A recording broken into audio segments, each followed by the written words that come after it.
Herzlich willkommen zu den IT-Trends, dem IT-News-Format, das jetzt ein kleines bisschen kürzer und knackiger wird. Und nein, das hängt nicht daran, dass es weniger Themen gibt, sondern an eurem Feedback. Deswegen lasst mich hier ein kleines Update vorneweg schieben, bevor wir richtig anfangen.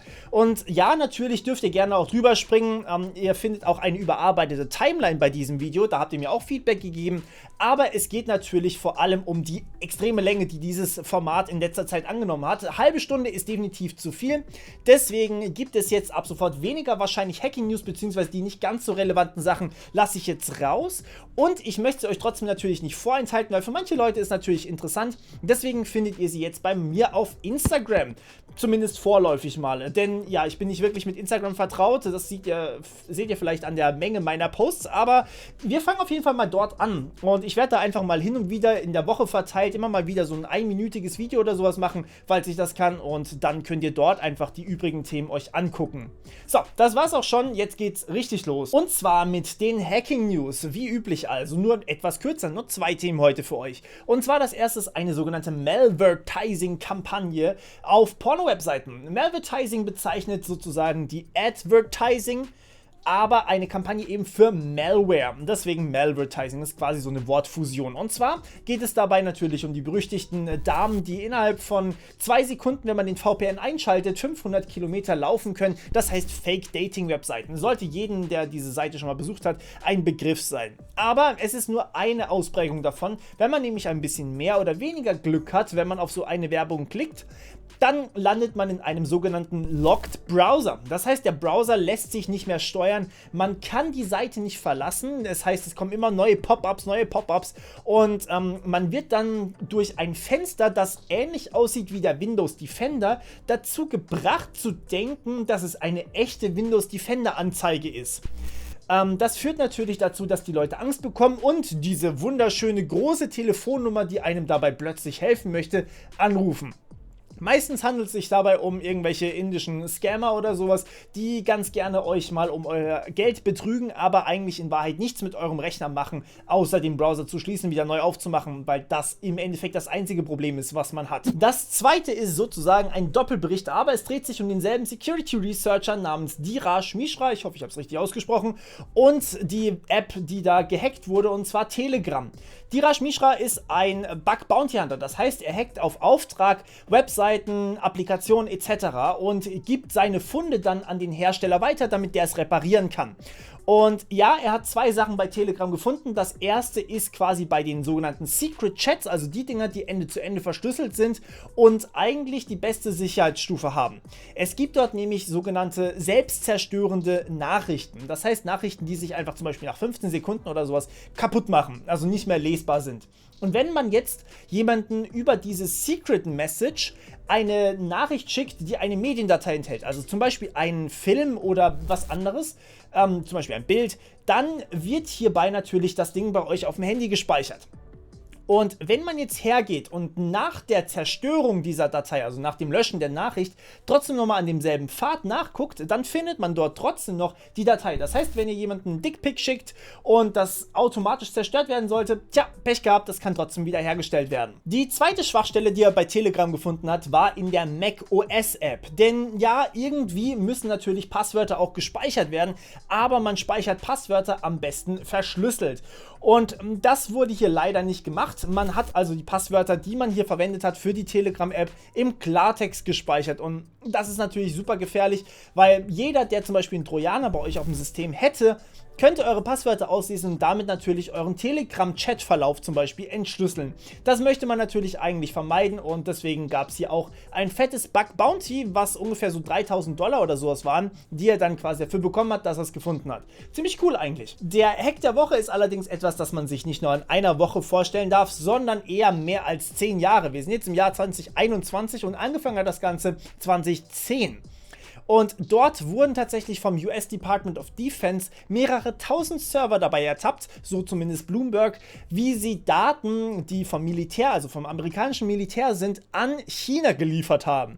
Das sind Top-Secret-Informationen, die man eigentlich nicht hergeben möchte, und deswegen werden auch die ganzen Server bei dem US Department of Defense self-hosted. Das heißt, die haben wirklich die Server bei sich stehen in den meisten Fällen.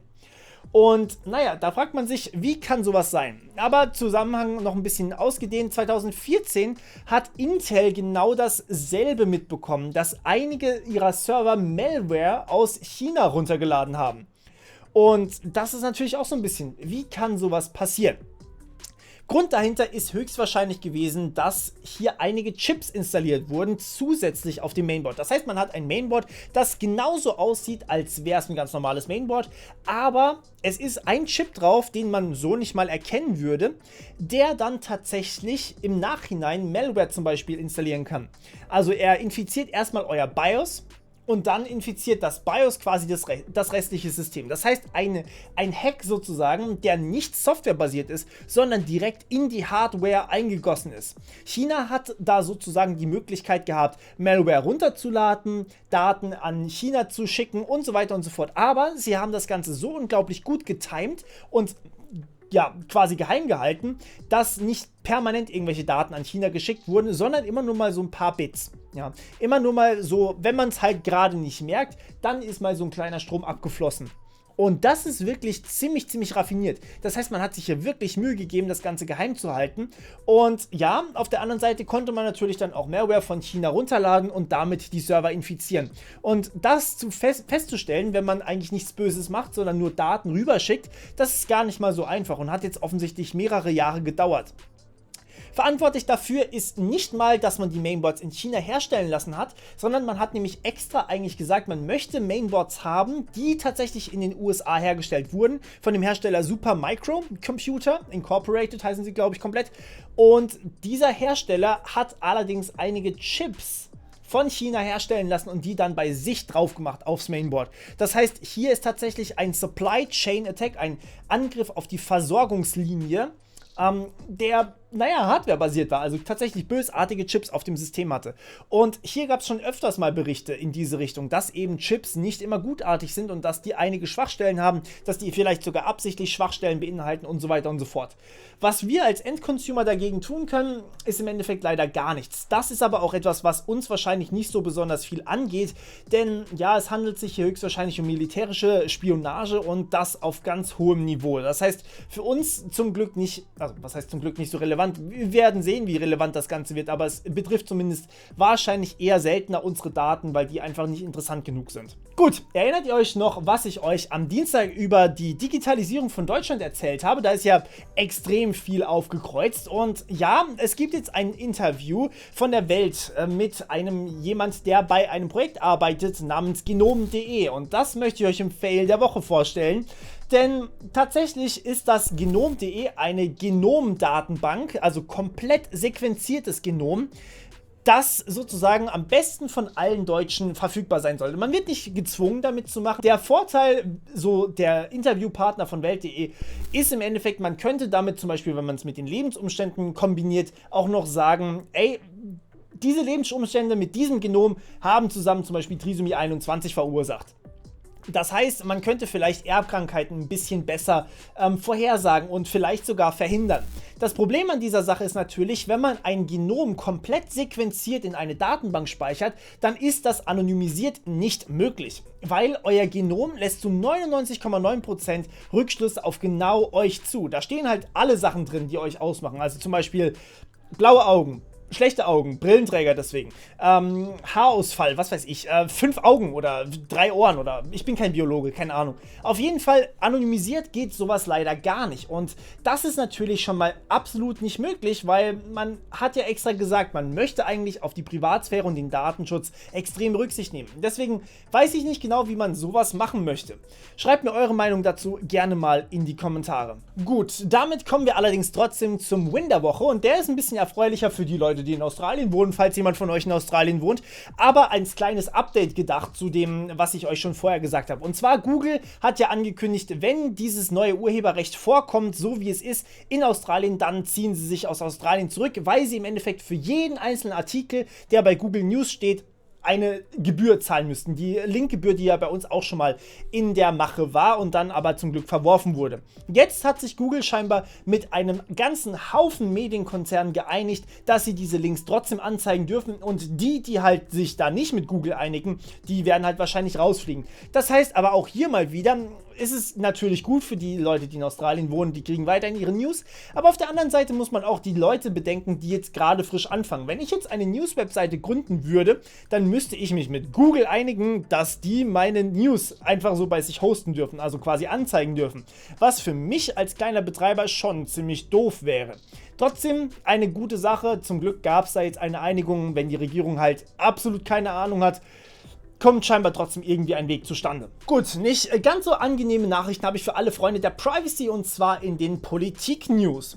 Denn ja, die Große Koalition hat beschlossen, dass man jetzt den Staatstrojaner-Einsatz ein bisschen ausweiten möchte. Zudem muss ich allerdings sagen, die SPD stellt sich da ordentlich dagegen, ist aber wahrscheinlich eine Wahlkampfmasche, und 2017 hat man ja schon beschlossen, dass der Staatstrojaner weiter ausgeweitet werden darf für einige mehr Verbrechen als davor. Aber eigentlich war es bislang immer so, ihr musstet was ausgefressen haben, und mit dem Staatstrojaner hat man dann untersucht, ob ihr quasi wirklich was ausgefressen habt, beziehungsweise ob ihr gerade noch am was weiter aushacken seid. Ja? Dazu kommt eine Sicherheitsbehörde und hackt eure Systeme, also was auch immer ihr benutzt, zum Beispiel euer Handy, euren PC etc. Und dort wird dann der Staatstrojaner draufgespielt, der dann eben die Daten irgendwie an die Sicherheitsbehörde schickt. So, Problem an der Sache ist natürlich hier aus Sicherheitsperspektive, es wird eine Schwachstelle benutzt, die eigentlich repariert werden müsste. Denn auch, ich meine, Russland, China oder irgendwelche bösartigen Hacker, die euch Malware drauf spielen, nutzen genau diese Schadlücken oder diese Schwachstellen eben aus und ja, können genau dasselbe machen wie die Leute mit dem Staatstrojaner. Alles in allem also überhaupt nicht in Ordnung. Und jetzt soll das noch ausgeweitet werden, was meiner Meinung nach ein ziemliches Problem ist, denn er soll präventiv genutzt werden. Präventiv bedeutet, wenn man vermutet, dass ihr etwas aushacken wollt, also dass ihr quasi zu den Gefährdern gehört, dann darf man den Staatstrojaner bei euch einsetzen, zumindest theoretisch. Praktisch hat man allerdings gesagt in einem Interview gegenüber Netzpolitik, dass man diesen Staatstrojaner nur präventiv einsetzen möchte, wenn es zum Beispiel um Menschenhandel oder Schleuserkriminalität geht. Das Problem an der Sache ist natürlich, wenn es mal drin steht, dass es präventiv ist, dann kann man da schon relativ schnell noch weitere Straftaten hinzufügen und hinzufügen und hinzufügen. Außerdem, und das ist noch eine kleine Änderung daran, möchte man nicht mehr nur die neuen Straftaten quasi untersuchen, also das, was ihr tatsächlich gerade macht, sondern auch zum Beispiel archivierte Chatverläufe lesen. Alles in allem also ein sehr umstrittener Entwurf, und ja, wie gesagt, die SPD ist da eigentlich auch dagegen, aber es wird sich zeigen, was dann daraus wird, und ja, meinen Segen haben sie hier definitiv nicht. Wie sieht es bei euch aus? Dürft ihr mir wie immer gerne mal schreiben. Zu guter Letzt möchte ich euch im Bericht der Woche eine Petition vorstellen, und zwar Reclaim Your Face. Das ist eine Bürgerbewegung, die aktuell Unterschriften sammelt, und zwar dafür, dass ein Gesetz entwickelt wird, das verbietet, dass biometrische Daten gesammelt werden und benutzt werden dürfen von verschiedenen Unternehmen. Lasst mich hier ein kleines Beispiel geben. Und zwar bei mir, man sieht ja, ich bin YouTuber, das heißt, ich bin quasi überall, ja. Mein Gesicht ist halt online, und ich denke, den allermeisten Leuten geht es so, dass ihr Gesicht mittlerweile online ist. Und daraus lassen sich jetzt einige wichtige Informationen ablesen, zum Beispiel meine Hautfarbe zum Beispiel, oder dass ich Bartträger bin, oder auch, dass ich Brillenträger bin, oder eben, dass ich zum Beispiel eine sitzende Tätigkeit habe. Und nehmen wir an, ich bewege mich jetzt in die Öffentlichkeit und dort wird dann irgendwas mit mir gemacht, zum Beispiel ich gehe in verschiedene Läden rein und zum Beispiel auch in ein Versicherungsmaklerbüro. Und dieses Versicherungsmaklerbüro möchte mir jetzt eine Krankenversicherung verkaufen. Und dadurch, dass ich ja eine sitzende Tätigkeit habe, was die ja eigentlich mit einer öffentlichen Suche eigentlich rausfinden könnte ohne Probleme, wird ja dadurch eventuell die Wahrscheinlichkeit höher, dass ich Rückenprobleme zum Beispiel bekomme. Oder Sie sehen, ich habe eine Brille, und das alles führt im Endeffekt dazu, dass mir vielleicht eine Krankenversicherung teurer verkauft wird wie jemand anders. Das ist eine Art der Diskriminierung. Eine andere Art der Diskriminierung wäre natürlich sowas wie eure Partnerwahl oder eben auch natürlich eure Hautfarbe, und all solche Sachen lassen sich natürlich mit biometrischen Daten auch wunderbar tracken, und natürlich über biometrische Daten kann ich relativ schnell auf verschiedene Seiten stoßen, wo jemand eben zu finden ist. Das heißt, man kann quasi Informationen bündeln und eben nicht anonymisiert eigentlich zugreifen darauf. Und das ist natürlich ziemlich gefährlich, und deswegen sollte das eigentlich auch hier, naja, zumindest geschützt werden, und dazu ist eben genau diese Petition da. Das heißt, wenn ihr das interessant findet, schaut da gerne mal vorbei. Von meiner Seite war es das jetzt schon, und ich hoffe, es hat euch gefallen. Wie immer, bitte gebt mir Feedback, ich bin immer noch am Verbessern dieses Formats, und wir hören uns wieder beim nächsten Mal. Bis dann, ciao.